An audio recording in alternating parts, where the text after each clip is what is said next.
me and Meiku are headed to go pick up the next set of chicks for our farm.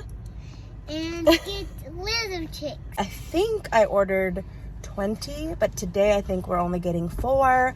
And then next week, they'll continue to add on. We're here at the feed store. What are we getting? Chickens. Chickens. Small chickens. Yay. Back home. Meiku, what do we got in this box? Look. Chickens. Oh my goodness. Say welcome to the farm. Welcome, girls. Maybe boys. Hopefully not boys. No, these are 2 girls. These are 2 boys. Oh, I hope not. No. Because we don't want another rooster out. Second time back from the feed store. Twice, 2 trips today. But the first time I forgot food and a couple other things. So I'm going to show you guys, if you want to get chickens, what you're going to need to get started. So let's do this. What you need is water, food, heat, and some sort of container for their brooder. Our first round of having our chicks here in Texas, we bought this huge galvanized tank, and these are so great because when you're done using them for your chicks or your ducks, they make great storage. So I've got to empty this out. These galvanized stock tanks are pretty pricey, but they're 100% worth it. After you use them as a brooder, you can use them for really great storage or even an ice bath. This was a hot mess, so I cleaned it as good as I could. When you first get your chicks, you're gonna need some sort of feeder. There's different types.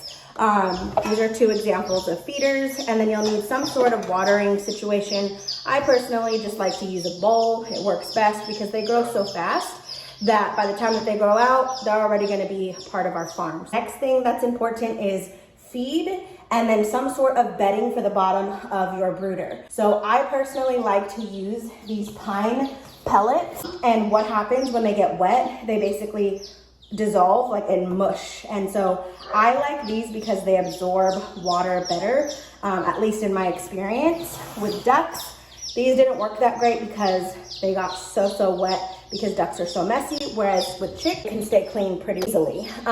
So this is gonna go on the bottom of your brooder, but what I like to do is put some sort of like, if you can't tell, I'm getting super distracted by how much Meiku is moving, and at this point I realized, why am I trying to explain all of this? I can just do a voiceover.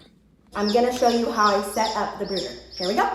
So first step is to spray down the tank with a homemade spray that helps keep pests and mites away and keep it as fresh as possible.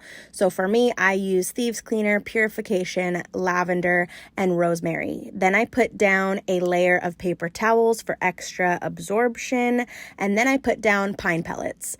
This is your choice. You can do pine shavings, you can do chicken safe coffee grounds. I've even seen people do sand, could do straw, but me personally, I just love these pine pellets. They're very easy and keep things nice and clean until I clean next week or the following. Now the brooder is ready for the chicks, and so you can put down your water canister, your feeder, and here's Meiku putting the chicks in, but then he immediately gets scared, so I finish the job. Next step is your heat source. I love the affordability of a heat lamp. However, these can be extremely dangerous and start house fires. So make sure that this is on secure and your chicks and the brooder are somewhere where you are going to constantly keep an eye on it 24/7 so that no accidents happen or fires. A tip, make sure that the lamp is pointed in a direction that allows for the chicks to either go under or escape if they overheat. Next thing is food. So we need some sort of starter. This is your first set of chickens, then you don't need a medicated starter. If you have other chickens, then definitely get a medicated starter. We choose a local feed. We're going to be going through a lot of starters. So in my opinion, it is best to find something that is affordable and works in your budget. Don't break the bank here.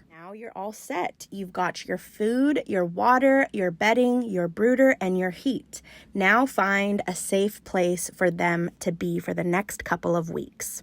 Ideally, you would want them somewhere safe outdoors because they do get very dusty and they grow pretty quickly. For us, the first couple of weeks, we keep them inside of our kitchen because it's just easy access, ensuring that everybody is healthy, safe, and free from worry of anything harmful that can happen outside, especially with any sort of coyotes, foxes, bobcats. We've got them all. Some things to keep in mind: you want to keep the brooder as clean as possible. So ideally, you want to either clean it out once a week, once every 2 weeks, and then always check for pasty butt. That's basically just poop on your chicks' booties. And if they do have it, just rinse them under lukewarm water to remove that poop. And then always make sure that they have fresh food and fresh water every single day. Speaking of water, I always grab all the chicks and I will dunk their beaks into the water and the food so that they know that it is both nearby. This is a new environment after all, and it gives me peace of mind knowing that I have helped them a little bit acclimate to their new home. Last tip would be to just make sure that your chicks have some sort of probiotic and extra hydration.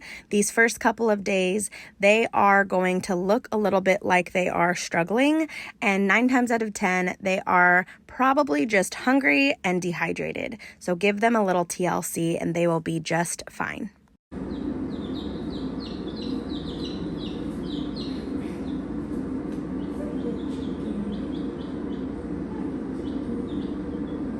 We are adding a total of 20 new chickens to our flock, but this is the first set of 4.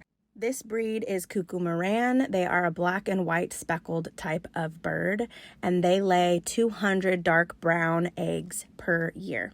We already have Cuckoo Morans, which I love this breed so much. They're really good with the kids, and they are good egg layers. So really happy to be adding more to our flock.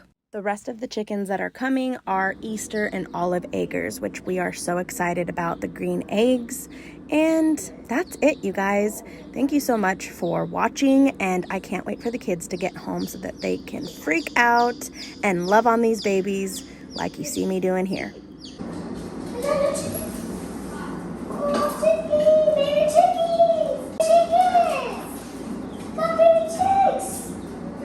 Makai was confused on why we only had 4 and immediately asked, why are there only 4? I was actually surprised that Milo and Makalo were not as excited as I thought they would be, but they just got off the bus, so they are exhausted from school. And of course, our farm girl and chicken whisperer, Miss Malay, is so happy her chicks are here.